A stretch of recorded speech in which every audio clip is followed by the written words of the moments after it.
So, first of all, I would like to heartily thank you for attending this event. Firstly, I wanted to ask you what were your key highlights from the event that you have attended so far? What would you like to specify in like what were the key takeaways from the sessions that you've attended so far?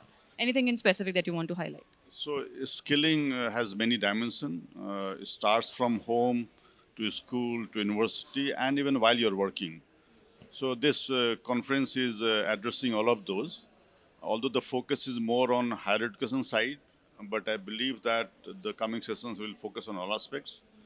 And I would also urge all the parents that when the child is growing, make sure that they have life skills that is necessary for them to survive.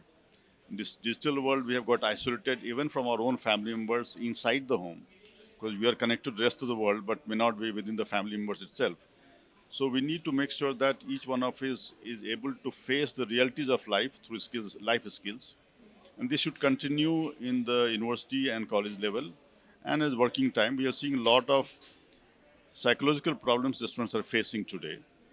So while the focus of this conference is on skilling, preparing students for industry readiness, I also put up a question that we should actually think another way. That is, industry should actually learn from academia.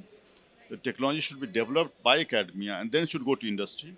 What we have been doing is that we have been importing technology from outside and then we try to skill people. But this is not how a developed country works. So if India is becoming developed, we need to make sure that technology developed within the university. And I'm seeing three pillars of development in India next 3 to 4 years. I would also like to say that last 1,000 years is the best time for India. It's the golden period. I've been telling this to all young people this is the best time to be in India. Three pillars are there of growth of India. One is infrastructure, second is manufacturing, third is semiconductor. So these three areas we need to make sure that we skill people, make sure that we use the new technology. Like what we have done in my university, many examples I have given, but I'll not take more time. Thank you. Thank you so much, sir. Thank you for your valuable insights.